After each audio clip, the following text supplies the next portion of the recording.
Muy buenas noches. Vamos, que se puede eliminar el dolor sin necesidad de eliminar al doliente.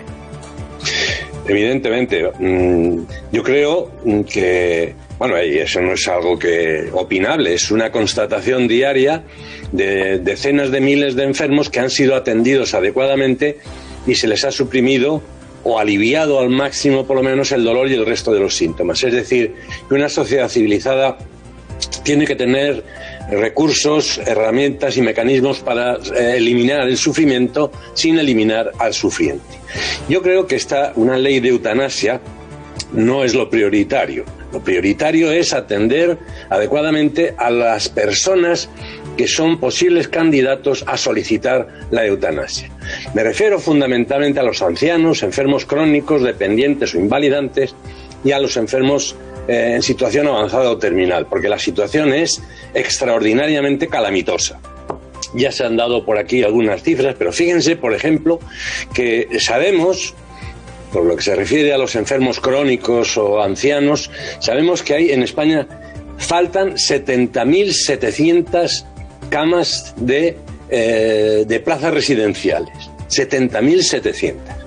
Sabemos que cada año se mueren en España 50.000 enfermos esperando, que son 160 diarios, ojo, que se mueren esperando que les llegue la ayuda a la dependencia a la que tienen derecho porque ya han sido evaluados. A esto añadamos las decenas o centenares de miles que todavía no están evaluados. Yo sé la cifra de Canarias, que son algo más de 15.000. Multipliquen ustedes en toda España las decenas o centenares de miles de personas que están todavía esperando a que se les evalúe. Y que además, una vez evaluados, hay 50.000 que se mueren en esa siniestra lista de espera, esperando a que les llegue la ayuda a la dependencia. Leí esta semana en la Asociación de Cuidadoras que decían que hemos normalizado que las personas dependientes sean una población que agoniza. Por lo tanto, es absolutamente difícil, por no decir imposible, conseguir una plaza residencial pública para ser atendido de las personas que tienen necesidad de ello. Y si en las residencias públicas es no difícil, es un milagro encontrar una plaza, en las residencias privadas es inaccesible. Lo ha dicho hace poco la Fundación Luzón, que se ocupa de ayudar a los enfermos con esclerosis lateral amiotrófica, y ha dicho bien claro que el 94% de los enfermos que tienen esta enfermedad no podrán jamás costearse los cuidados que necesitan en una institución privada, que son 40.000 euros anuales. Es decir, a las públicas no hay vía de acceso porque faltan centenares de miles. Y a la privada no tenemos dinero, esos van a ser los candidatos a la eutanasia. Esos van a ser los candidatos, unos de los candidatos a la eutanasia. En este contexto actual, consecuencia de la pandemia, que ha generado en la sociedad española una deuda moral, sobre todo con las personas más vulnerables, que son los miles de ancianos que han muerto solos en residencias, en una soledad tremenda, sin que las familias dispongan ni mecanismos de información ni de respuestas convincentes para este trauma. Sí, vamos a continuar. Queremos hacerle muchas más preguntas, doctor. Pero, doctor Gómez Sancho, decíamos, incluso hemos visto cómo hoy en el hemiciclo algunos de los diputados aplaudían una vez que se ha confirmado ya el resultado del voto a favor de la ley de la eutanasia, la proposición de ley de eutanasia. Y muchos decían, este es un avance social. Bueno, hay muchas personas que no estamos de acuerdo en eso. Porque yo no sé por qué se arrogan como progresista el hecho de acabar con la vida de un enfermo. Y mucho más partidos de izquierdas, que siempre estuvieron al lado de los más enfermos, más pobres, más indefensos, más vulnerables, que ese es el progresismo. A mí me parece reaccionario acabar con los enfermos y me parece mucho más progresista precisamente cuidarles, atenderles a estos pacientes que son los más débiles, frágiles y vulnerables, que son las personas al final de la vida, o los ancianos con determinado grado de dependencia. Doctor, no sé si es a lo mejor buscarle tres pies al gato, no lo sé. Pero esto, ¿en qué posición también deja a los médicos? Porque de alguna manera, no sé si les está coartando su libertad en cuanto a que ahora tienen o están obligados a acabar con la vida de un paciente. Bueno, pues esto, si se aprueba, pues será, en mi opinión, la crisis más grave en la milenaria historia de la medicina, donde por primera vez el médico va a ser el gestor de la muerte de su enfermo. Y a mí me parece que esto es gravísimo porque va a deteriorar, sin lugar a dudas, la relación médico-enfermo basada en la confianza. Confianza que muchos enfermos perderán cuando sepan que su médico o el médico de al lado son quienes realizan eutanasias lunes, miércoles y viernes, por ejemplo. La Organización Médica Colegial también ha expresado sus dudas en torno a esa ley de eutanasia, lo mismo que la Organización Médica Colegial Mundial.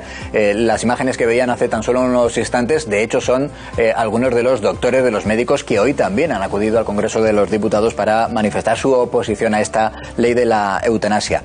Doctor, le hago también una pregunta que se plantea el Comité de Bioética, que está en contra de esta ley de eutanasia, que se lo plantea en voz alta, que ha escrito, que ha dejado por escrito. Con esta ley, ¿quién, cómo y cuándo pone la frontera entre la vida y la muerte? Es que, como ha sucedido en los países donde ya llevan tiempo con la eutanasia en activo, pues hay problemas. Hay problemas porque la ley dice una cosa y luego termina aplicándose a otras. Porque la ley dice bien claro que debe de ser aplicada a enfermos graves, sin solución, con un sufrimiento intenso. Y ahora resulta que el último caso mediático que ha habido es el de un profesor australiano que se ha aplicado la eutanasia, suicidio médicamente asistido, sin estar enfermo. Sencillamente porque estaba cansado de vivir. Tenemos que pensar qué tipo de mensaje está lanzando los políticos, nuestros parlamentarios, a los ancianos españoles aprobando esta ley de eutanasia, porque aparte de asuntos legales o éticos, como ha dicho el Comité de Bioética español, hay algo más.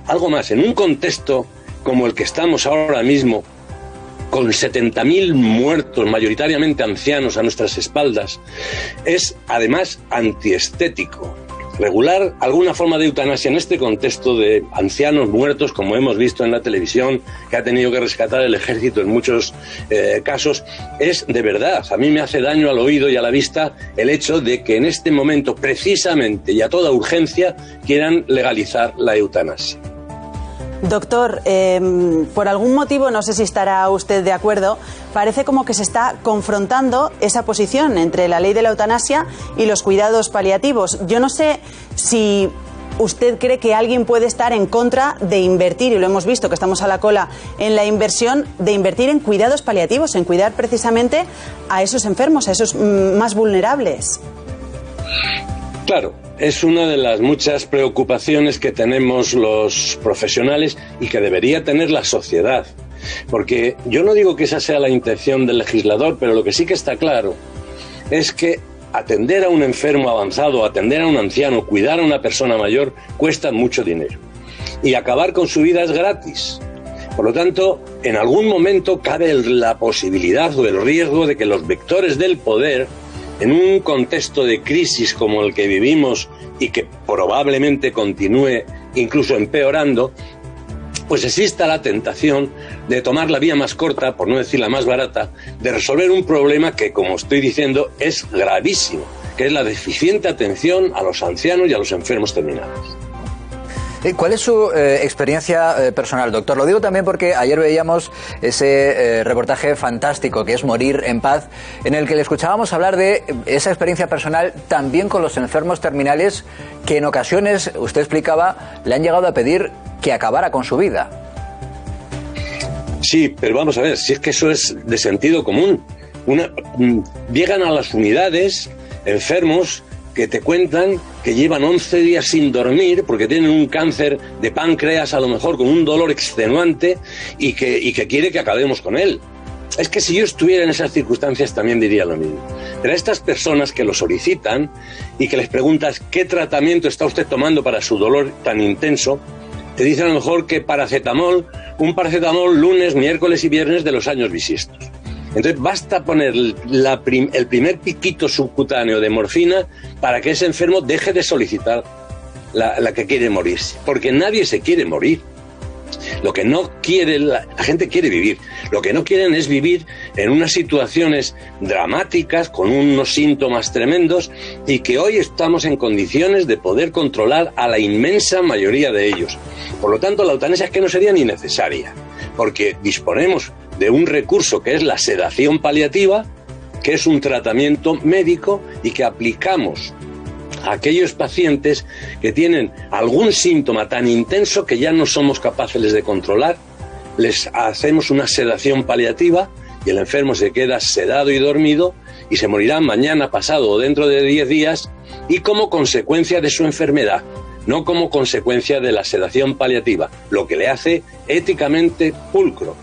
Por lo tanto, hoy nadie debería morir con dolor ni con ningún síntoma especialmente relevante, porque disponemos de recursos capaces de resolvérselos. Tenemos, redondeo, los últimos datos son 174.469, es decir, 75.000 enfermos complejos que no tienen acceso a un servicio de cuidados paliativos. Y los mayores defensores de la legalización de la eutanasia siempre aluden a que el paciente tenga la capacidad de decidir. Pero estos 75.000 desdichados, ¿qué van a decidir? Si no van a tener acceso a los cuidados paliativos y lo único que van a tener a mano es la eutanasia. Por lo tanto, estamos empezando la casa por el tejado y deberíamos de empezar por atender a los enfermos, por atender a los ancianos. Pregunto, ¿cuánto tiempo han dedicado en el Congreso de los Diputados a discutir acerca del fracaso de nuestro modelo sociosanitario y a estudiar y plantear una reforma del modelo de residencias de ancianos? Que por ahí habría que empezar, por ahí, y por dedicar recursos de cuidados paliativos. No existe una ley de cuidados paliativos. Lleva años en el Congreso de los Diputados bloqueada. Un gobierno y otro gobierno de todos los colores. No vamos a hacer distinciones de colores porque se lo hemos propuesto a todos los partidos políticos que han pasado por el Congreso de los Diputados. Y es imposible, es imposible. ¿Qué vamos a hacer? Seguiremos insistiendo, como estamos haciendo muchos profesionales en este momento, y es quejarnos una vez más, elevar nuestra voz y a todo el que quiera escucharlo decirle que la eutanasia no es una buena solución. Doctor, quédese con nosotros porque vamos a saludar a dos personas que seguramente pueden hablar mejor que nadie de lo que son los cuidados paliativos. Vamos a saludar a María José López, que es mujer y cuidadora de su marido, de José Robles. José Robles tiene esclerosis lateral amiotrófica, ELA, esa enfermedad que conocemos, degenerativa. María José, y un día como hoy, en el que se ha aprobado ya prácticamente de forma total esta ley de la eutanasia, ¿qué os parece a vosotros? A ver, nosotros respetamos la decisión de cada persona, ¿no? Cada uno decide, creo que decide cuándo quiere vivir y cuándo quiere morir. De todas maneras, sí es verdad que teniendo unos cuidados adecuados según la enfermedad del paciente, yo pienso que la vida sería más fácil y calidad de vida para él. En este caso, José necesita de muchos cuidados, 24 horas, y yo estoy sola con él para los cuidados.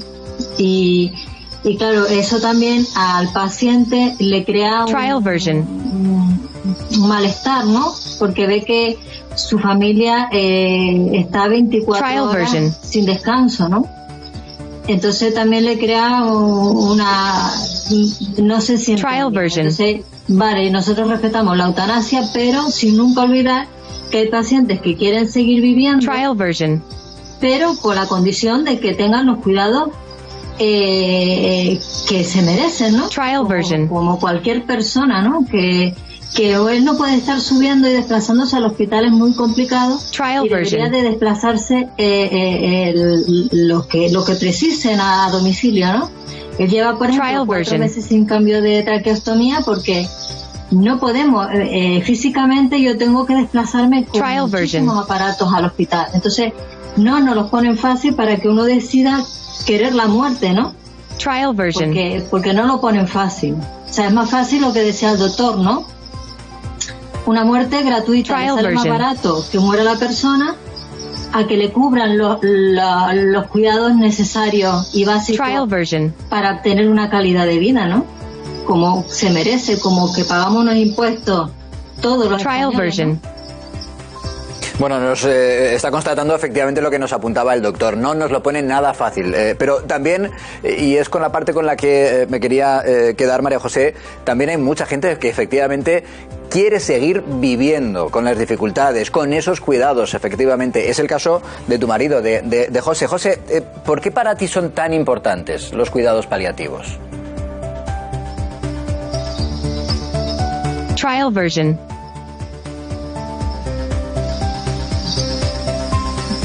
No podemos escucharlo. No podemos escucharlo. María José, en todo caso, como decíamos, os lo pone muy difícil. La situación para poder acceder a esos cuidados paliativos es prácticamente imposible, nos decía el doctor, desde todos los puntos de vista. Para vosotros, ¿cuáles son esos cuidados que estáis recibiendo y que necesitáis de una manera evidente para mejorar la calidad de vida de José? Ahora estaba hablando José, ¿no se le oye? No se le escuchaba, no se le escuchaba. Hay algún problema, yo creo, porque escuchamos una voz en inglés que debe ser que efectivamente hay algún problema. Por eso te preguntaba, María José, ¿cuáles serían...? Sí, dime. No, que no te escucho, como estaba hablando él, no te escuché a ti la pregunta. No, decíamos que para vosotros también, decías tú, es imposible en muchas ocasiones poder acceder a los cuidados paliativos. En realidad, ¿cuáles son las necesidades que en una familia como la tuya se plantean?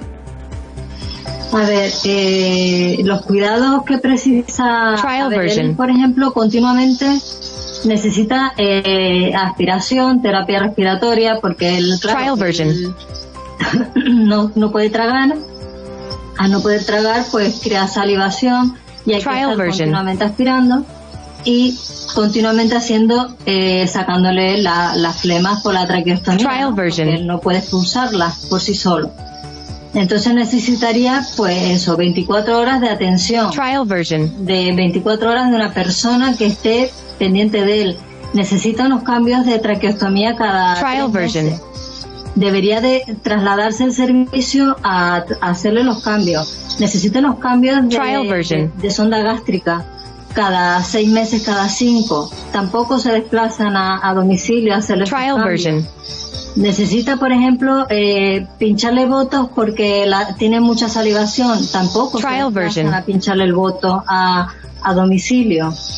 Si él tiene fiebre, no se encuentra bien, no es paliativo, no es capaz de trasladarse a domicilio, atender a mi marido. O sea, tendría que subir yo a la residencia, al hospital, a donde sea, a que vean a mi marido. Ahora mismo lleva por lo menos como 5 o 6 meses sin tener una revisión médica, porque tampoco los neurólogos ni especialistas se desplazan a domicilio a las revisiones a mi marido, a ocultarlo para ver si los parámetros del respirador están correctos, si está bien, si se ha empeorado y hay que aumentarle o bajarle los parámetros. Entonces, engloban muchos cuidados que no están siendo cubiertos por la Seguridad Social. O sea, no cubren nada. A él lo único que viene a domicilio es por parte del Cabildo de aquí de Tenerife, que vienen de lunes a viernes 2 horas a bañarlo, solo 2 horas a bañarlo. Vienen, lo bañan, pero sábado, domingo no viene nadie a mi casa a ayudarme a bañarlo ni a nada. O sea, realmente estamos totalmente abandonados. No hay nada, ni que yo descuelgue el teléfono y llame a paliativo y diga, por favor, necesito que vengan a cogerle una muestra de flema a mi marido porque la tiene mal y a lo mejor tiene infección. Tampoco vienen aquí mi marido tiene una infección por una bacteria en la tráquea y tampoco vienen lo único que me dicen es que pueden trasladarse a hacerle una cura de herida o sí, en este caso hay que ponerle un suero, porque tiene una gripe. María José, nos gustaría seguir hablando con vosotros, nos gustaría haber podido hablar sobre todo con José, con tu marido, pero ahí debe haber algún problema y no os podemos oír bien. Os enviamos un abrazo muy muy fuerte y todo nuestro ánimo. Muchas gracias. Un beso. Bueno, doctor, este es el caso que usted nos estaba describiendo como paradigmático de los cuidados paliativos. Es verdad que es prácticamente imposible acceder a ellos porque no se apuesta por los cuidados paliativos. Es verdad que son familias que tienen algunas de esas dificultades de las que nos hablaba María José, pero en las que al final hay un deseo irrefrenable por la vida, ¿verdad? Siempre, siempre. Nadie se quiere morir. Quien se quiere morir, entre líneas, está pidiendo vivir de otra manera, que lo cuidan, que le atiendan, que le quiten el dolor, que le acompañen, que no le consideren un bulto, que no se considere una carga para su familia, es decir, necesita ayuda. Y este caso que acabamos de ver me ha recordado el año pasado, el 3 de abril, de María José Carrasco, que fue el último caso mediático con la misma enfermedad, en la que el marido estuvo enferma durante 30 años y el marido fue el único cuidador. De manera que tuvo que, primero, una reducción de jornada, luego prejubilarse. No se pudo intervenir de una hernia discal que tenía porque no podía abandonar a su mujer porque dependía de él, de sus cuidados.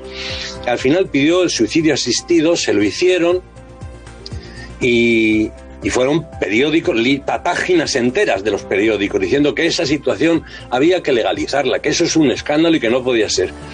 Y luego, si miran ustedes, había unas líneas solo donde decían que este matrimonio llevaba 10 años esperando una cama en un centro o residencia sociosanitaria. Y de eso no se hizo caso. Y eso es lo que realmente debería de haber sido la reivindicación. No que legalizaran el suicidio asistido o la eutanasia a esa señora, María José Carrasco, sino el escándalo que llevara 10 años esperando una cama en un centro sociosanitario.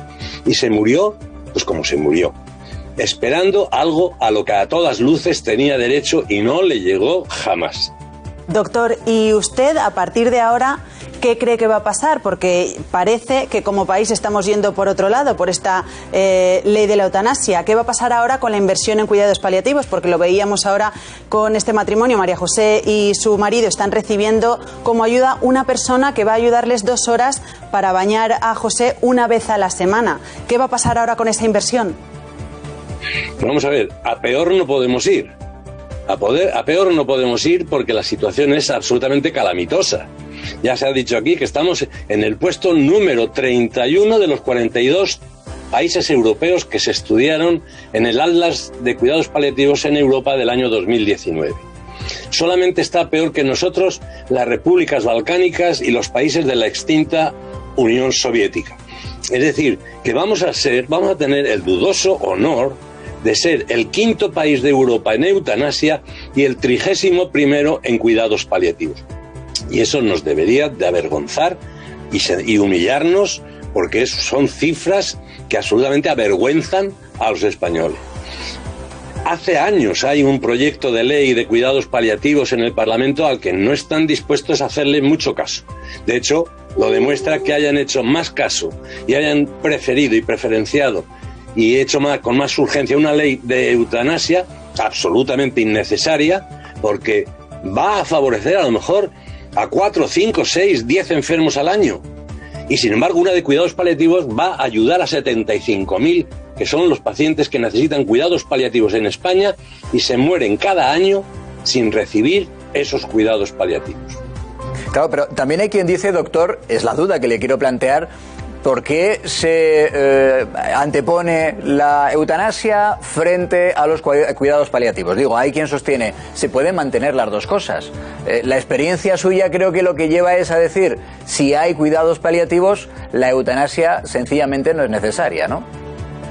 O por lo menos la demanda bajaría a unos niveles absolutamente anecdóticos, que no merecerían el debate que está teniendo en la sociedad y en el Parlamento en este momento, ni mucho menos. De hecho, yo un día escuché a Salvador Paniker, que es un gran intelectual, ingeniero, filósofo, etcétera, y uno de los mayores defensores de la eutanasia, Le oí decir un día que no se debería permitir la eutanasia sin haber cuidados paliativos. Y de hecho en la ley de Bélgica tienen lo que se llama el filtro de los cuidados paliativos, de manera que no se puede aplicar la eutanasia a nadie que no haya sido tratado previamente por un buen servicio de cuidados paliativos. Y aquí, como digo, estamos empezando la casa por el tejado. Lo primero la eutanasia. Oiga, no. Lo primero es atender a los enfermos, porque muchos enfermos, cuando estén bien atendidos, se les quite el dolor, no se sientan una carga para sus familiares, les atiendan en sus necesidades, como acabamos de escuchar con María José.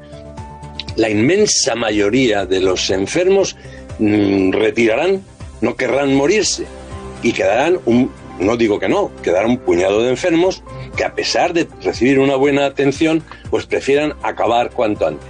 Pero eso sería lo último, no lo primero. Como es lógico, lo primero es atenderles a ver cuántos quedan después que insisten en demandar la eutanasia. Por lo tanto, aparte de que no debe de ser prioritario, es el momento más inoportuno cuando tenemos 70.000 muertos, la mayoría ancianos, encima de la mesa, y cada día se va actualizando la cifra, y cuando además no hay cuidados paliativos ni residencias en centros sociosanitarios para aquellas personas y enfermos que son los mayores candidatos a solicitar la eutanasia en uno u otro momento. Pues doctor Marcos García Sancho, que es el presidente de honor de la Sociedad Española de Cuidados Paliativos, gracias por su tiempo, gracias por su ayuda y por explicar en qué situación se encuentran esos cuidados paliativos, que son los grandes desconocidos y completamente inaccesibles para esas 75.000 personas que lo necesitarían. Un fuerte abrazo. Gracias, doctor.